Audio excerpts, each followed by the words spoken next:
From 13 ABC, Conklin and Company, with 13 ABC Action News anchor Lee Conklin. First, with what's happening behind the headlines. And Take 3, our panel of political analysts. Good Sunday morning. I'm Bill Horman in for Lee Conklin today. A lot to talk about here in the city of Toledo. The city has a lot of developable land, and it's moving in that direction at the Overland Industrial Park, also at the Ironville Marine Terminal.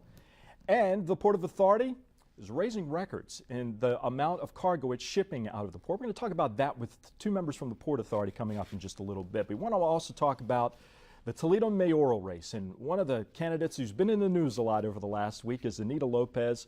Anita, you've been county recorder, currently the county auditor. You're running for the mayor of the city of Toledo. Why would you want to be mayor? I love this town. I'm a daughter of this community. I'm a mother of two boys. My parents live with me, and I want to make sure that it continues to be successful and turn it around. What have you seen over the last 4 years, 8 years, 12 years that have led the city in the wrong direction, in your estimation? Too much crime. Our neighborhoods are deteriorating. The communities where our children play, where our families gather together, are just not the same. And I think we need to make sure that businesses feel welcomed here. And I don't think they feel that way now. You say there's too much crime. What's the cause of that, in your opinion? I think that we do not have enough police. I think that we are dealing with youth and adults who do not feel enough strong police presence. I attended church and went to mass, and my car was broken into. I don't think that occurred 4 or 5 years ago, when you could go to church and feel your car was safe and come out and find it broken into and items missing. Well, when you say 4 or 5 years ago, you seem to be implying that there were other administrations in office where these incidents of crime wouldn't have occurred, that they would only occur under a Mike Bell administration. Is that what you mean to say? I think that our city is not moving in the right direction. And over the last 4 years, I think citizens and businesses have felt that. With regard to public safety, then how has it not moved in the right direction? The mayor would tell you that he's hired 140 police officers, even though there has been attrition through the police department. In the previous administration, a Democratic administration, police officers weren't hired, they were being laid off. I think that when you talk to citizens and businesses, they don't feel safe. They feel that we need more police on the streets. And I think if you reach out and you go to door like I did, you're going to hear that. In South Toledo, I was off of Burn Road, and I spoke to a woman, and she said, you need to do something about crime. The breaking and enterings in the homes.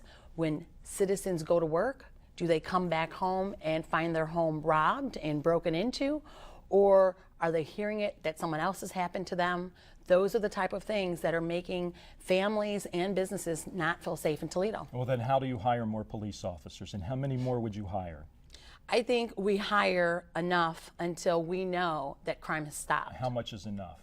I think we need to set a goal of increasing the police force each year by a percentage until it's the highest possible to stop crime. And again, I think we set a goal based on budgetary issues and make a projection, though, but police safety must come first. So 140 new officers in the last 4 years is not enough? No, it is not enough. And I think, again, we create a percentage and try to set a goal. Depending on what that is budgetarily, I cannot say we're going to hire this many without studying the analysis of the budget and really what the projection income is going to be. Well, there you go. If you have income, then you can do some of the things you'd like to do. You get income by creating jobs. Correct. Toledo has an 8.4% unemployment rate. The state of Ohio, it was released on Friday, has a 7% unemployment rate. We're higher than the state average, but we're lower than we were. We were above 10%. How would you go about economic development in Toledo? We've had a long history of trying to chase the big fish. Everyone wants to get that huge company. But the reality is, I think over the last 4 years that we've neglected the little fish in the pond. The individuals, the companies that have been loyal to us, that have continually hired individuals locally, we need to keep them. We're losing them. And we need to stay home and focused on what's happening in our community. We need to create an environment that's business friendly. We need to reach out to them. And if so, what does that mean? Does that mean cutting back on regulations? Does it mean more tax incentives to recruit? How do you retain and recruit business? I think we have to get government out of one government center. I think we need to make a concerted effort to do outreach to them. We have that example in the auditor's office. There were many individuals complaining about property taxation, and when we reached out to them because they thought their values were too high, we went and did office visits. We went right to them, completed the paperwork, took the bureaucracy out of government, and made it easy for businesses to feel that they were receiving fair valuation and fair taxation. But you can't do it sitting in your office and not being in touch with the businesses and citizens of Toledo. So who's sitting in their office and not being in touch with citizens and businesses of Toledo? Is it the mayor's responsibility for that, or is it their economic development team? I think it starts from the top down. So you would do that as mayor? You would go to businesses and talk with them? I think you have time to do that. I think that the mayor must send a strong message that we want you to stay, that we're going to be accessible. Just when I went to all the business meetings I could, I reached out to the Board of Realtors as auditor. I reached out to the Toledo Chamber of Commerce. I reached out to anyone that had an impact on business and citizens. And I spoke and I set the tone and I set the environment of how the auditor's office was going to work. And when that trickled down all the way down to the person who answered the phone, businesses and citizens felt it. There was a new boss in town, and I'm going to take that attitude and that experience to the mayor's office. All right, we mentioned at the top here that you were in the news a lot over the last 10 days. A couple of quick issues. I want to show you a graphic of this media interview form that has been floating around. And these are the sorts of questions that were on your form. And I'm going to ask you a very simple question, but just to read it. What's the story about your folks want to know? That seems like a fair question. Why do you want to talk with Anita Lopez? Does the media reporter have an apparent point of view? Will video clips be inserted? And if so, can she see them first? A little bit strange question there. Why should you have that sort of control?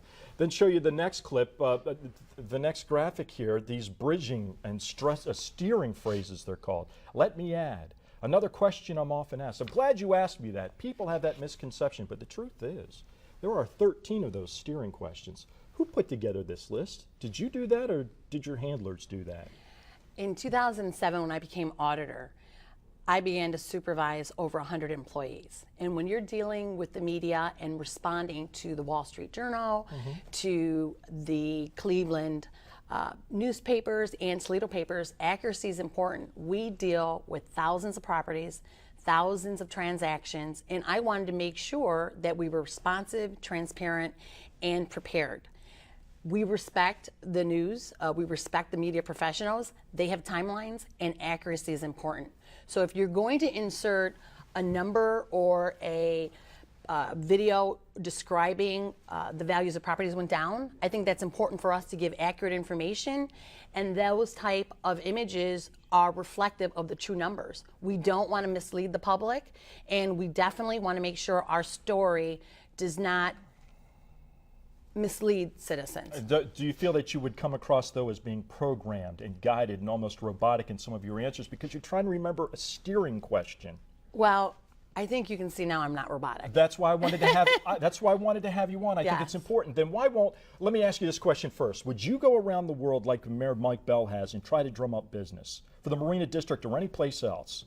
I think you need to be home first. I think you need to make sure that you take care of your home first. You need to prioritize and take care of the loyal businesses that have been here first.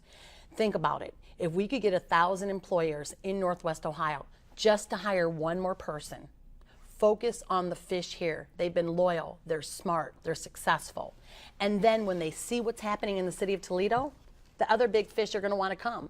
But we must create an environment that's easy, efficient, and it cannot cost too much for the taxpayer and businesses. I ask you that to ask you this. Joe McNamara has been critical of Mike Bell, says he's going on taxpayer-financed vacations. Joe McNamara is running for mayor. He'd love to debate you. Why wouldn't you want to go one-on-one, get your message out there without the clutter of 8 other candidates? I think it's important that the citizens hear from all the taxpayers, from all the candidates. Why would you want to give your opposition an open mic? Well, I'm actually agreed to participate in the NAACP's first candidate forum, which is going to be August 6th. Okay. All the candidates will be there, but I'm running for mayor and I'm running to replace Mike Bell. Well, hopefully you got a bit of a sense of the issues that are important to Anita Lopez and what she would do about some of those issues and why some of the issues that have come up over the last week or so made news. And make your own judgments. Anita Lopez, running for mayor of the city of Toledo. Thank you, Bill. Thank you for your time. Talk to the members of the Port Authority about 3 big projects in Toledo on the other side of this break. Stay tuned.